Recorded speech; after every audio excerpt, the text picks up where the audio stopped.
Palang umaga po sa ating lahat. Purihin po ang pangalan ng ating Panginoon.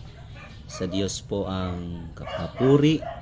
Sa umagang ito, tayo po ay mag-aaral po ng salita po ng Panginoon. Bago po tayo mag-aaral ng kanyang mga salita, tayo pong lahat ay sumaglit na manalangin. Salamat po aming Diyos sa umagang ito. Hinihiling po namin ang inyo pong mayamang pagsama. Tuloy po namin kayong tinataas at niluluwalhati sa umagang ito. Kayo lamang po, O Diyos, ang amin pong pinararangalan, Panginoon. Samahan niyo po kami sa amin pong pag-aaral ng inyong pong mga salita. Purihin kayo, dakilain kayo, at sa inyo po namin pinabalik ang lahat ng papuri, parangal at pagdakila sa pangalan po ng aming Panginoong Hesus. Amen at amen. Sa umagang ito, nandito po tayo ngayon sa DFC San Lorenzo, Isabela. At ang ating pong tatalakayin sa umagang ito ay matatagpuan po natin sa aklat po ng Pilipos, chapter 1, verse 3, hanggang sa sumusunod po. Sabi pong ganon, nagpapasalamat ako sa aking Diyos tuwing naaalala ko kayo. Ako'y nagagalak tuwing ako'y nananalangin para sa inyong lahat, dahil sa inyong pakikiisa sa pagpapalaganap ng magandang balita tungkol kay Kristo. Purihin po ang salita po ng Panginoon sa umagang ito. Isang bagay lamang po ang nais ko pong i-share sa inyo. Ito po ay panalangin po ni Apostol Pablo para sa mga taga-Pilipos. So, isa sa matututunan po natin doon sa ating binasa, no, na ang sabi pong ganon ay nagpapasalamat po si Apostol Pablo sa Diyos sa tuwing naalala po niya ang iglesia ng Diyos o ang mga taga-Pilipos. So bilang isang lingkod po ng Panginoon, kung meron man po tayong dapat na palagi ang laging nasa puso po natin ay yung laging pusong mapagpasalamat po sa Diyos. Dahil isang pribilehiyo po na tayo po ay tawagin ng Diyos at bigyan po ng pagkakataon na makapaglingkod po sa kanya pong kaharian. At pangalawa po ay makikita din po natin sa verse 7, kayo'y laging nasa aking puso, kaya dapat lang napahalagahan ko kayo. So, pangalawang bagay po na pwede po natin matutunan dun sa bagay na yon ay kung meron man pong lagi pong nasa puso ni Apostol Pablo ay wala pong iba kundi ang iglesia ng Diyos. At yun po yung isa sa kagalakan po ni Apostol Pablo na makita niya na marami pong nakakakilala sa Diyos, marami pong mga kaluluwa ang naliligtas sa pamamagitan po ng pagpapalaganap ng mabuting balita. Pagdating naman po dun sa verse 9, no, makikita po natin dito na ang panalangin po ni Apostol Pablo sa mga iglesia ng Diyos, katulad po ng sa Pilipos. At yun din po ang dapat na maging panalangin po natin, mga kapatid ko po. Sabing ganon, idinadalangin ko sa Diyos na ang inyong pag-ibig ay patuloy na sumagana. So bilang mga lingkod ng Panginoon, isa sa lagi nating ipanalangin sa mga iglesyang ipinagkatiwala ng Panginoon ay yung bagay na pag-ibig nila sa Diyos. Una, pag-ibig nila sa Diyos at pag-ibig din sa kanila pong kapwa, no? Nasabing ganon, kinakailangan magkaroon tayo ng pag-ibig o masaganang pag-ibig sa Diyos.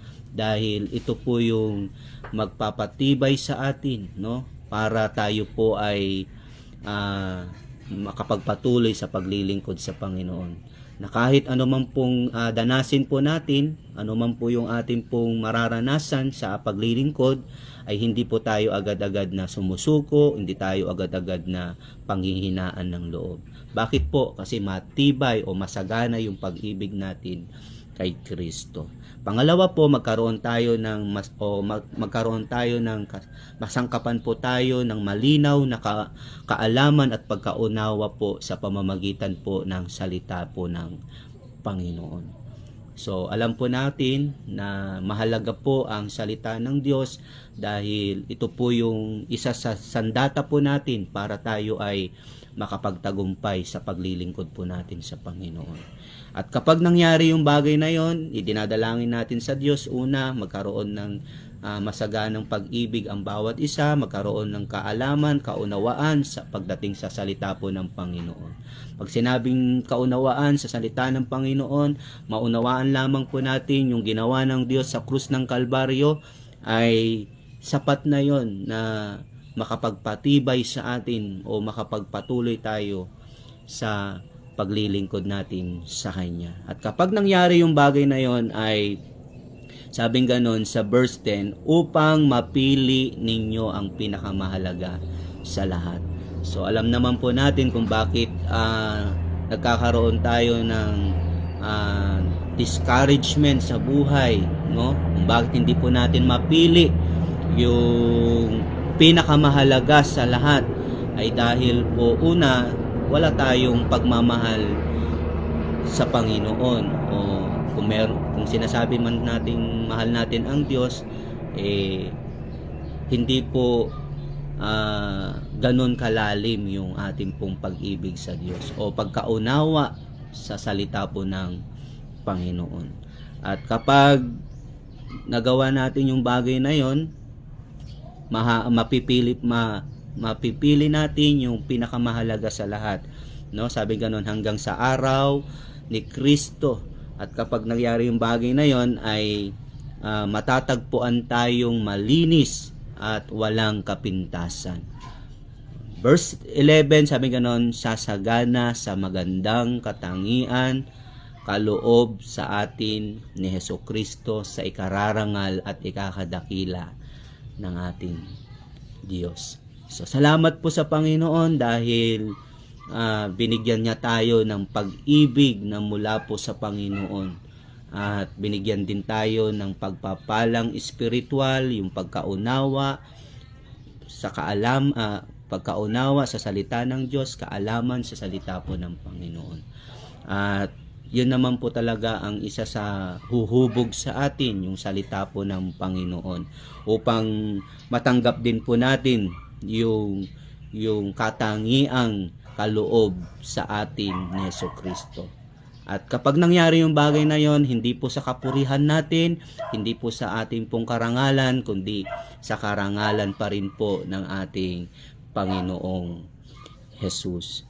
Kaya mga kapatid, isa sa hamon sa atin ng Panginoon bilang mga lingkod ng Panginoon ay hayaan natin, una, bago po yung mga iglesia na ipinagkatiwala sa atin ng Panginoon, ay bilang mga lingkod ng Panginoon ay magkaroon tayo ng malalim na pagmamahal sa ating Panginoon. At hayaan natin na maging malinaw yung salita ng Diyos sa ating pong mga buhay. Para tayo po ay maging malakas, maging matatag sa pamamagitan po ng salita po ng Panginoon. Salamat po sa umagang ito. Hayaan po natin na sama-sama nating ipanalangin na magkaroon po tayo ng masaganang pagmamahal at masangkapan po tayo ng malinaw na kaalaman at pagkaunawa po ng salita po ng Panginoon. Purihin po ang salita ng Diyos. Salamat po sa kanya pong sa maikling mensahe ng ating Panginoon. Sa Diyos po ang lahat ng papuri. Tayo po ay manalangin sa pangalan po ng aming Panginoon. Kami po ay nagpapasalamat at nagpupuri. Salamat po sa mensaheng ito na patuloy niyo po ipinapaalala sa amin na magkaroon po kami ng totoong pagpapahalaga sa mga iglesyang ipinagkatiwala niyo po sa amin bilang mga lingkod niyo po bilang mga lingkod po ninyo. Salamat po aming Ama, pagpalain niyo po ang mga nanonood ng live devotion na ito. Hayaan niyo nga po na kayo po ay patuloy na kumilos sa kanila. Bigyan niyo po kami ng karunungan at kaalaman sa inyo po mga salita. Pagpalain niyo po ang mga nagtatrabaho, ano man ang kanilang ginagawa. Hayaan niyo nga po na kayo lamang ang siyang mapapurihan at maitaas sa amin pong mga buhay. Salamat po at sa inyo po namin mataas na ibinabalik ang lahat ng papuri sa pangalan po ng aming Panginoong Hesus. Amen at amen. God bless po sa ating lahat mga kapatid.